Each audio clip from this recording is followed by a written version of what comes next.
physical therapist in the northwest suburbs of Chicago, born and raised out here. Ever since I was a young kid playing for not professional sports, that was my dream at least, but I would play in competitive sports and I would always find myself injured. So that led me to being a patient myself. I had great experiences with my physical therapist. Shout out Mike Kordecki. He made a huge impact on my life, not just in terms of addressing the injury and the pain and that stuff, but also mentally, mindset, how to think about things. And so that at the end of the day, all the women in my family are teachers and all the men are accountants. And I was like, I don't want to sit behind a desk all day. And I like the teaching aspect. I wanted to be in the medical field. I was like standing perfectly tall, 5'9", white, Jewish kid, probably not going pro in any sports. So maybe this is my calling. And so since then, I've been all hands on deck pursuing a career of being a physical therapist, and I love every second of it.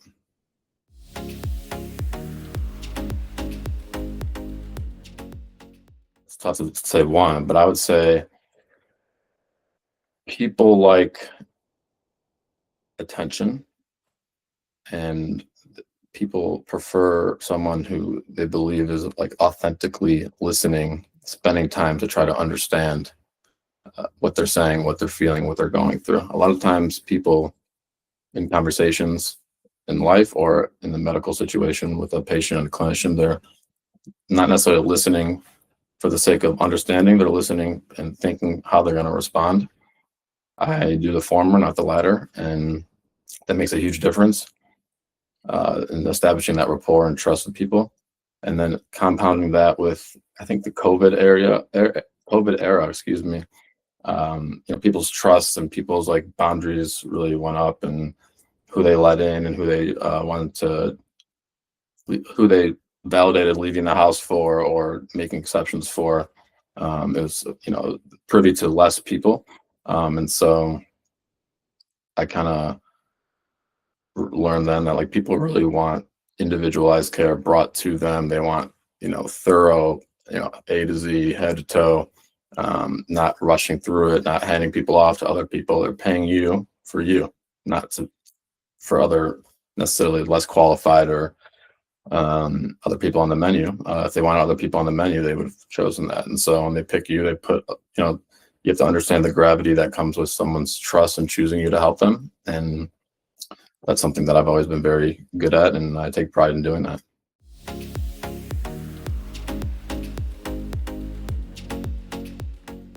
I mean, we live in a day and age where seeing is believing, seeing, touching, feeling, measuring, experiencing. And so, traditional methods, whether it's physical therapy or anything in life, if we can make it more interactive, if we can visually see, someone's strength or someone's stride length or someone's risk for falling or someone's, you go to the doctor, you take blood and they look at your lab panels or you take an image of X-ray, MRI, and you can see these things. Seeing is believing. And so whether it's, a phone, an app on a phone or different technology that interacts with each other to kind of take pieces of the puzzle and build a house and make a story out of it, the more the merrier. I think it's important to be open-minded to it, to play with it and test it out, not just try anything for the sake of trying it and using it for the sake of using it, but knowing how to use it and then implementing it and integrating it appropriately that's how I approach it. And it's worked well for me. So to add on to that, so the nature of how I run my business is for the last 3 years, I've been entirely mobile concierge style. So I pack up all my equipment in my car and I predominantly go to people's houses, depending on the situation. If it's an athlete or someone else, we can be outside or at like a practice facility or a game site. And, we live in a day and age where a couple of things are true. One, everything is on the phone and delivered right to you. You want something to eat, it's delivered right to you. You want order something, you need it in 4 to 6 hours, or you need it by tomorrow, you pay the additional fee to get it sent right to you. And so I kind of noticed that trend, and I was like, maybe I can, maybe not at scale quite yet because I'm only one person, But I think the future is that, people want convenience, people pay for that, but not just for the convenience. They want to feel and receive premium level services. So, using technology as a differentiator. Um, Not only is it something that is brought to them, but it's something that a lot of times, if it's on a phone or an app, it can be used. They can use it on their own with them whenever wherever they are, whether a therapist or a clinician is with them. So using leveraging health tech that is not just new and a nice shiny object like to hang it as a trophy, but actually putting it into play um, really makes a difference and makes people feel again like, hey, this is definitely a different experience. This is like a different service. Like I'm not getting this kind of data or this kind of technology and equipment or experience anywhere else. And so when people, at least when clinicians kind of look at it through that lens and then they experience it firsthand, then they integrate it with patients and clients. They're like, oh wow, yeah, this is. People use the buzzword game changer. I don't like to use it because I think it's overused, but one step and things like this, game changer.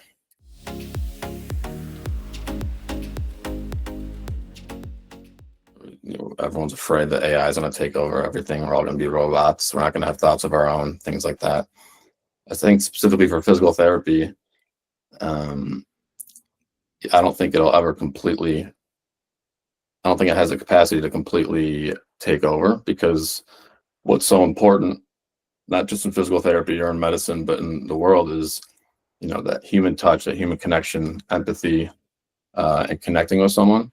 That without that, any sort of intervention won't carry as much weight or gravity to it without that connection. And so, I've already experienced firsthand how it complements the things that I do and makes a difference in like clicking switches in people's heads, like, oh, like that makes sense. What I was telling I was telling you about this measurement or this type of technology we're using to measure things or to assess things is also showing that. It's like proof in the pudding. Like I'm not just making this up in my head, and it gives us markers on how to identify certain things, how we can measure them, how people are progressing, how maybe people are plateauing or going downhill. For example, I work with I think we lack expert generalists. I think we have a lot of experts, which are great. I think we have a lot of vague generalists, which are also okay too. But I've had the privilege of getting a lot of reps with a lot of different things, 8 to 98 athletes, post-op patients, typical ankle sprains, to complex neurological multi-system disorders. Recently, I've been working with a couple of folks who have foot drop, and obviously that affects the way they walk and affects their balance and quality of life. And so, I can have them walk and take a video of them, or just use my own 2 eyes and say, this is what I'm seeing. This is what we're looking at in the video. Try to do this. Okay. That's for some people who have good body awareness and can make those connections. That's good. But having that extra step of like, oh, let's actually measure it. Let's use something to actually put this more into layman's terms, or something easier for the person to understand. Things just click and makes progress and understanding a lot faster. So for example, this one guy with foot drop, we were walking outside. He's made a ton of progress to the point where he had a failed surgery. And then 3 years later, I got him back to skiing like no problem, which is incredible. But he was walking and he felt like something was off. This is like during a period of when he was making a lot of progress and there was like a bit of a plateau. So I was like, all right, let's go outside, take a walk, see how it looks to me, see how you feel. You tell me what you're feeling, etc. I used the One Step app with him, and what I noticed was that his feet were too far apart, so his base width was too large. So to me, I can catch that. I'm trained to see that. I can just tell him that. But to a normal person, they're like, okay, maybe, I don't know. Couldn't it be a lot of other things? Couldn't it be a stride length, this, that? So we measured all the things, all the data collection markers on One Step, and it showed right away. Boom, base width was in the red, right? Green score is good, red score is bad. It was too far. I was like, see? He's like, oh yeah, that actually does make sense. And now we've been tracking over time, and it's now back to like normal parameters, and it hasn't been in the red since. And for things like that, that's a relatively quick one. I work with someone else who's been preparing for liver transplant surgery. He had been trying for 2.5 years. You have to be physically eligible to be even considered a candidate. And we worked on it and worked on it. Finally, he was given like one last chance, and he lost like 25 pounds. I've worked on it with him, anywhere from 3 to 5 days a week, working on everything: strength, balance, coordination, walking, sit to stand, fall risk, things like that. And I compiled all the data that I used with one step, put makes pretty graphs and collects all the data and shows the trends. And I gave it to him. He took it with him to the entire liver transplanted. First of all, this is incredible. Where'd you get this from, and how'd you make it? But B, they tested him and he made it. So now he's on the liver transplant list. And I don't get excited about much. I don't like talking about myself, but I think I got more excited when he found out he was on the list than he was. He was like, "Oh, I got it." I was like, I got the chills. I was like, you did it. We did this. Like, I told you could do it. And so it's just like things like that. It makes a big difference when you understand it and you know how to apply it properly. And it's been very helpful and successful in my integrations of it so far.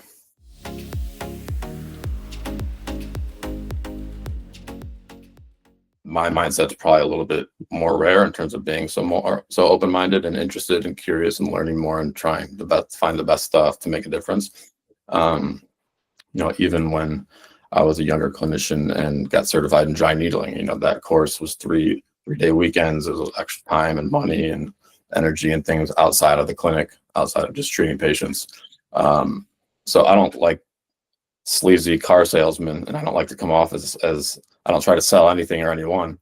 But when someone is, closed-minded or not sure about it, I try to have a conversation with them. Be like, my mom asked me the question why every single day of my life for a million times. And I'm like, "Mom, you can't just ask me a question why. You got to listen to what I'm saying, give me more context." But I try to connect with the person, try to get an understanding of, okay, why is it that you're so against it, or why is it that you're so pro something, or anti something, and then kind of show them, like I've been saying earlier, seeing is believing, feeling and experiencing it is believing. And so taking 5 minutes, 10 minutes to show them or to like demonstrate what it is, how it can help, and then them experiencing it, then you don't have to really sell them anything. They've felt it, they can get a better appreciation for it, and then the rest is you can't force it on them, but the ball's in their hands at that point. But I would say always be open-minded, because there's more than one ways to skin a cat. And if something can potentially help you, you got nothing to lose to try it and to learn about it.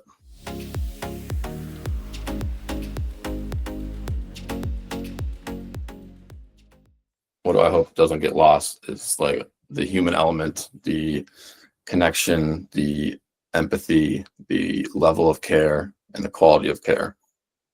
I think it is something that should always be top of mind, but definitely in terms of top of mind, in terms of hopefully we don't see that go downhill. In terms of where do I see the future, the future in 5 to 10 years in the past might seem like a long time from now, but the future is happening like right now with AI and digital health apps and companies and providers. I think right now we're kind of in the almost like baby stages of what could be possible. As a kid, you're told to like dream big, the American dream, anything can put your mind to it, you can make it happen.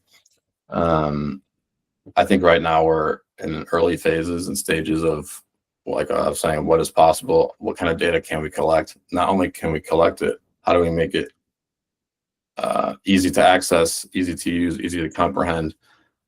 And then from there, with the future, I think ideally, if we live in a perfect world, which sometimes we do, sometimes we don't, it would be less of individual people measuring or groups measuring, one or two or a couple things, and being able to take all this data, compile it together to literally paint a picture of, a person's story of who they are, what's going on externally, what's going on internally, and having that interactive option, not just for the individual, but for people who are on the team of helping.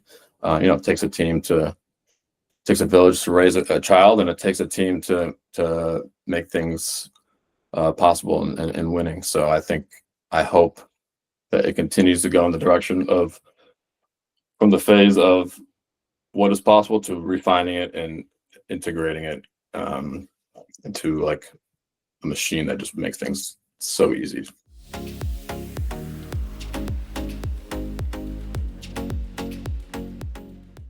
I remember, you can be the smartest physical therapist, smartest in any field. You can have photographic memory, which I wish I had. That'd be really cool.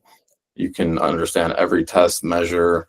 You can pass every exam 100%. You can be, but if you cannot sit in front of someone and to some level connect and articulate and communicate with other people, it's more or less all your other tools and skills are useless.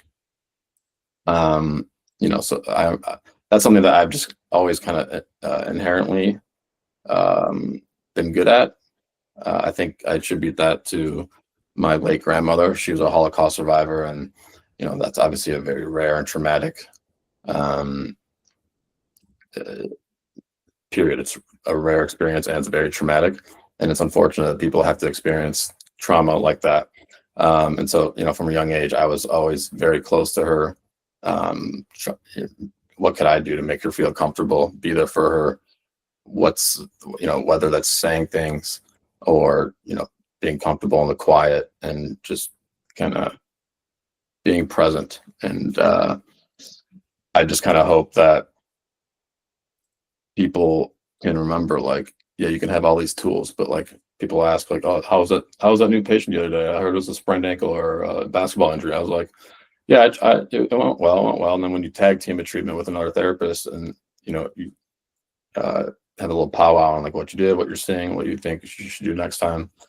And I'm like, a lot of other therapists will come back to me and say like, I don't know what you did or how you did it, but they didn't respond as well to me as it did to you. And I said, oh, okay, well, do you know do they have kids? Like, do you know where they grew up? Do you know like their favorite sports team? And they're like, what do you mean? I'm like, get to know the person. Everything else will come with it. And they're like, okay, that makes sense. And I see that more time and time again. That makes a huge difference. A little bit goes a long way. We just have to remember, again, we're human, and establish that at the beginning, maintain it throughout, and then you can put your tools and your skills to the test.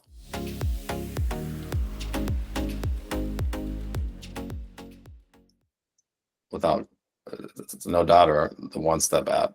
I use that with everyone, measuring their walk and their balance and fall risk and things like that.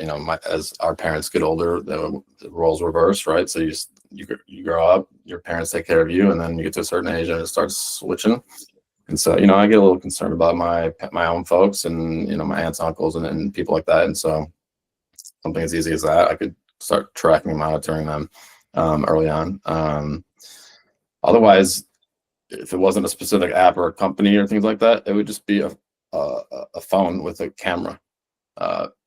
Pictures and videos are very important. Just like every Sunday, football teams are out there risking their lives, and they're looking at studying all week. They're looking at the tape. We're doing film sessions. We're trying to study schemes and different plays and how this movement could be a little bit different. Let's look at the tape. The tape doesn't lie. Same thing I do a lot of pictures and videos with patients, with their permission. If I don't post any of them unless I have their permission. A lot of time I'm sitting on tons of them that I don't post. I don't do it for the sake of posting. I do it for the sake of, okay, let's see what you did. So I want you to see what you did. So you might feel like you're doing X, Y, and Z, but this is actually what you are doing. And they're like, oh, okay. Going back to seeing is believing. If you can get, the more feedback you can get, Um, I think it just leads to better outcomes and understanding of game plans and things like that.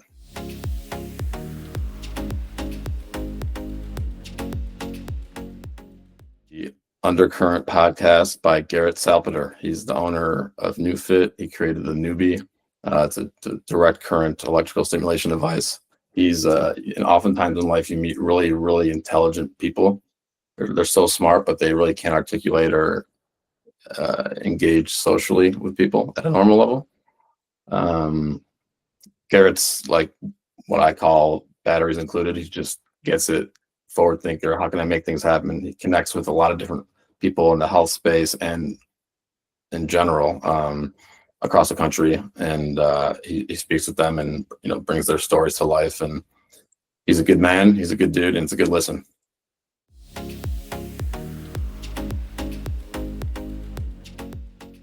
2026. 26 is my favorite number.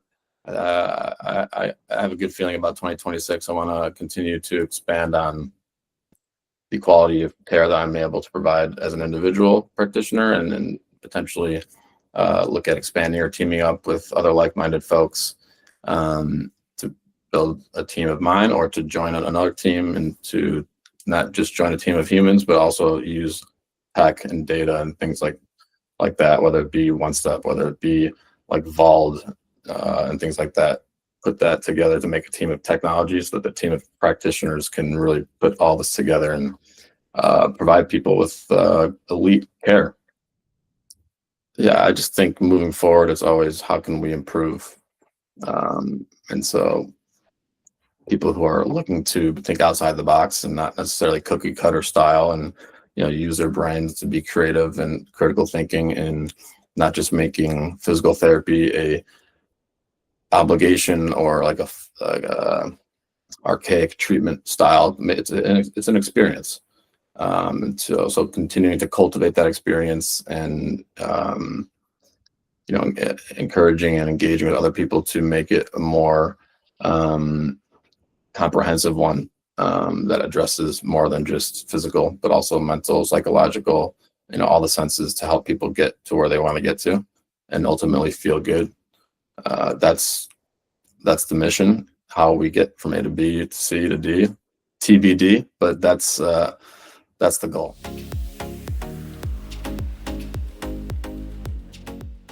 Something that's different about me, I think, is that I usually give my cell phone number to anyone and everyone. I just tell them, hey, use it, don't abuse it. And if you abuse it, I will let you know. My email is docbdpt@gmail. So D as in doctor, O as in Oscar, C as in cat, B as in Brandon, D as in doctor, P as in physical, T as in therapy @gmail.com. I will give you my cell phone, 224-595-5809. Call or text anytime. Just tell me who you are so I know it's you, not another client or not a car dealership, because I'm sick of the spam texts and calls all the time.